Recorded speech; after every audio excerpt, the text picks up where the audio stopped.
আনন্দে মেতেছেন তৃণমূল কংগ্রেসের party office ভাঙা হচ্ছে বলে। আর যারা বলছেন অবৈধ, 15 তারিখ হিয়ারিংয়ের জন্য ডাকা হয়েছিল, সেখানেও আমাদের প্রতিনিধিরা গেছিল এবং কিসের বেসিসে কমপ্লেনটা ফাইল হয়েছে, কমপ্লেনের একটা কপি চাওয়া হয়েছিল, সেই কমপ্লেনের কপি জেলা প্রশাসন দিতে পারেনি। এই গত 15 তারিখের কথা বলছি, আজ থেকে 2 দিন আগে, আজকে 18 তারিখ। 2 দিনের মধ্যে একদম 1 তলা 2 তলা বুলডোজার দিয়ে প্রায় ভেঙে গুড়িয়ে দেওয়া হয়েছে। এবং সেখানে খালি জেলা প্রশাসনের লোক নয়, মানে পুলিশ বা বিডিও বা বিএলআরও, খালি সরকারি আধিকারিক নয়, বিজেপির নেতারা বিজেপির ঝান্ডা নিয়ে গেরুয়া ফেট্টি মাথায় বেঁধে, গেরুয়া উত্তরীয় পরে, মুখ ঢেকে সেই পার্টি অফিসে ঢুকে তাণ্ডব লীলা চালিয়েছে। এই সব ভিডিও আমাদের কাছে রয়েছে। আমরা এক্ষুনি চিফ জাস্টিসের মহামান্য প্রধান বিচারপতি যিনি ওএসডি রয়েছেন, তাকে একটি ইমেল পাঠিয়েছি সমস্ত ভিডিও অ্যাটাচ করে, হাইকোর্টের দৃষ্টি আকর্ষণ করে যত দ্রুত সম্ভব আমরা চেষ্টা করবো এই মামলা মেনশনিং করে শুনানি করার, এবং সুপ্রিম কোর্ট অব্দি আমরা যাব। ভিডিওয় যাদের দেখা গেছে তারা কেউ কিন্তু বাঁচবেন না, আইনের হাত অনেক দূর। যদি ভাবেন যে বিজেপির নেতারা আমাদের বাঁচাবে, আর যারা তৃণমূলের পার্টি অফিস ভাঙছে, আমি তাদের বলবো যে অনেক অত্যাচার তো করেছেন তৃণমূল কংগ্রেসের নেতাদের উপর, কর্মীদের উপর, পার্টি অফিস ভাঙা, গুড়িয়ে দেওয়া। যে ধারায়, যে আইনে আজকে পার্টি অফিসগুলো ভাঙা হয়েছে না, একই আইনে কিন্তু যখন আবার সরকার পাল্টাবে, বিজেপির একটা পার্টি অফিস বাংলায় থাকবে না। আমি হুঁশিয়ারি দিচ্ছি না, যে আইনে আপনি ভেঙেছেন একই আইন প্রযোজ্য করেই ভাঙা হবে।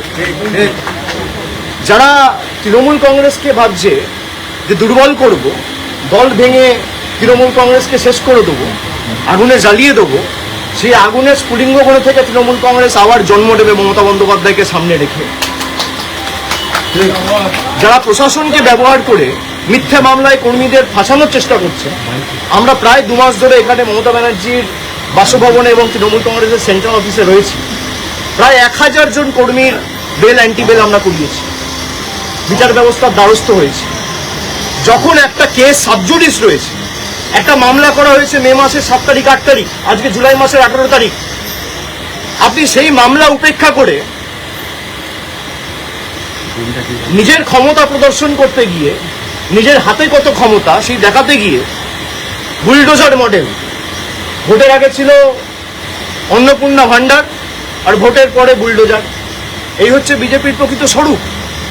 তো যারা ভাবছেন বুলডোজার চালিয়ে তৃণমূল কংগ্রেসকে ধমকে চমকে দমিয়ে রাখবো, তৃণমূল কংগ্রেস আরো শক্তিশালী হবে। আর আপনি বাড়ি ভাঙুন, পার্টি অফিস তো মন্দির আমাদের কাছে।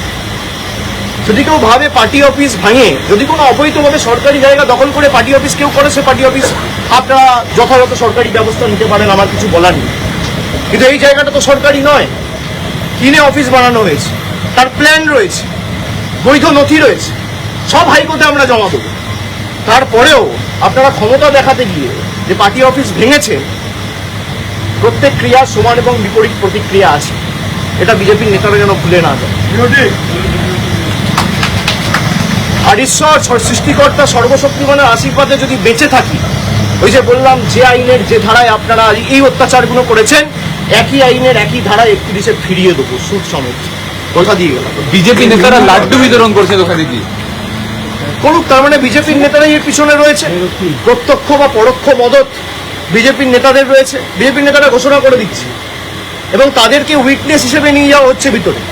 আজকে সেই পার্টি অফিসের ভিতরে যদি কিছু প্ল্যান্ট করে দেওয়া হয়, তার দায় কার?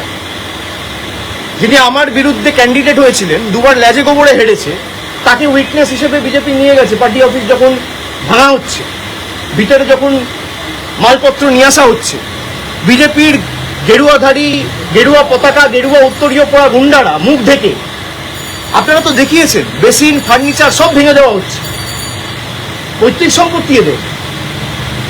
আমরা বিচার ব্যবস্থার উপর আস্থাশীল আস্থা রেখেছি এবং আমরা হাইকোর্টের দৃষ্টি আকর্ষণ করে এই মামলা নিয়ে আগামী দিন হাইকোর্টে যাব। এবং যাদের ভিডিওতে দেখা গেছে, হাইকোর্ট সুপ্রিম কোর্ট করে যত দূর যাওয়ার যাবো, এদের ব্যবস্থা ঠিক করবো আইন। আপনি যার কথা বলছেন তিনি বলছেন সেখান থেকে নাকি বুথ দখলের ষড়যন্ত্র হতো। বুথ দখলের ষড়যন্ত্র হতো তৃণমূলের পার্টি অফিস থেকে। বিজেপির কোন বুথের এজেন্ট বুঝতে পারেনি, তার তালিকাটা দিতে বলুন না। স্ক্রুটিনির সময় সে তালিকা দিতে পারেনি কেন? 2024-এ যখন নির্বাচন হয়েছে, তার 2 দিন পরে স্ক্রুটিনি হয়। স্ক্রুটনিতে অভিযোগগুলো তোলেনি কেন? আর যদি অভিযোগ তোলে, স্ক্রুটনি তো তৃণমূল কংগ্রেস ক্লিয়ার করে না, নির্বাচন কমিশন ক্লিয়ার করে, রিটার্নিং অফিসার তৃণমূল কংগ্রেস, রাজ্য সরকার তৃণমূল সরকার অ্যাপয়েন্ট করে না, জাতীয় নির্বাচন কমিশন অ্যাপয়েন্ট করে। তাহলে তারা করতে পারেনি কেন? জিজ্ঞেস করুন। নাচতে না জানলে উঠোন বেকা। 14 দাঁড়িয়েছিল গোয়ারা হেরেছে, 24 দাঁড়িয়েছিল গোয়ারা হেরেছে। প্রতিহিংসার রাজনীতি। গোয়ারা হেরেছে বলে আজকে প্রতিশোধ নিতে নেমেছে। এর বিচার মানুষ করবে, চিন্তা করার কারণ নেই। আমার মানুষের উপর ভরসা আস্থা রয়েছে। আর বাকি যদি কোনো প্রশ্ন থাকে কুণাল ঘোষ আছে। 21 जुलाई पहले देख रहा है ऋतिक को धार्मिक से मदन मित्र भी ज्वाइनिंग किया हुआ है, उनको तो ज्वाइनिंग किया है। नहीं, वो सबका अपना अपना मत है, हक है, जिसको जहां जाना है जाए, उसमें दिक्कत क्या है?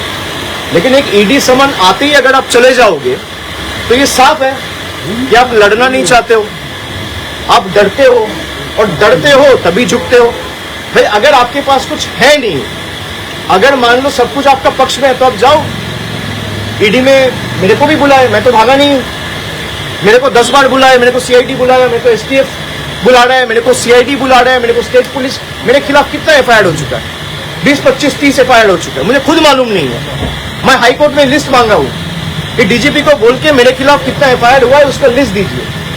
अगर आप लड़ना नहीं चाहते हो, बट अगर आप हार ही मान गए और आपको लगता है कि भाई उनके पास जाएंगे तो ना ईडी टच करेगा, ना सीबीआई टच करेगा, ना पुलिस टच करेगा। हमारे लिए ईडी का प्रोटेक्शन महत्वपूर्ण नहीं है, हमारे लिए जनता का प्रोटेक्शन महत्वपूर्ण है।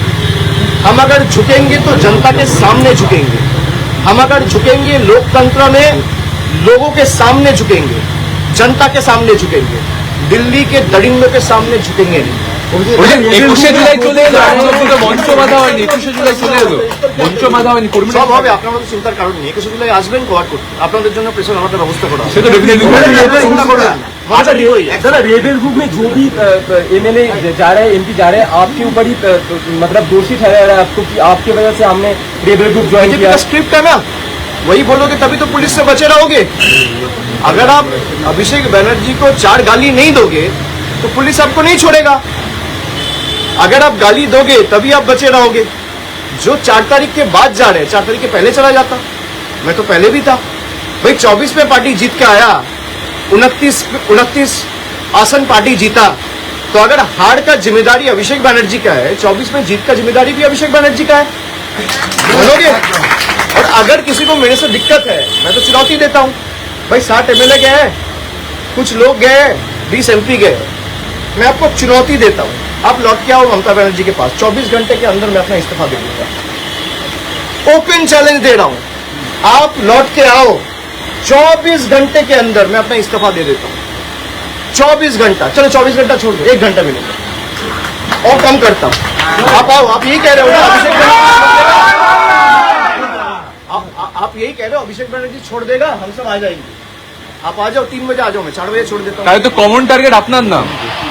আমি তো সেটাই বলছি যে যাদের সমস্যা রয়েছে তারা যদি বলে যে দলের এই পারফরমেন্সের জন্য বা পরাজয়ের জন্য অভিষেক বন্দ্যোপাধ্যায় দায়ী হয়, তাহলে 24-এ যে তৃণমূল কংগ্রেস 29টা আসন পেয়েছে তার কৃতিত্বও আমার। যদি ডিসক্রেডিট আমার হয়, হারে, তাহলে জেতার সময় ক্রেডিটও আমার। আর যাদের আমাকে নিয়ে সমস্যা তাদেরকে অনুরোধ করব যে মানুষ বোকা নয়। আজকে 18 তারিখ, আপনি 19 তারিখ আসুন, 20 তারিখ আসুন, 21 তারিখ আসুন, যবে আসার আসুন, আজকে চলে আসুন। আপনারা ফিরে আসুন, আমি 1 ঘন্টার মধ্যে ইস্তফা দিয়ে দিচ্ছি। কেউ আসবে না, ডিল হচ্ছে। ওদিকে যাও, অভিষেক ব্যানার্জিকে গালাগালি দাও, তোমাকে বেঁচে থাক, তোমাকে বাঁচিয়ে রাখবো, ইডিও ধরবে না, সিবিআইও ধরবে না।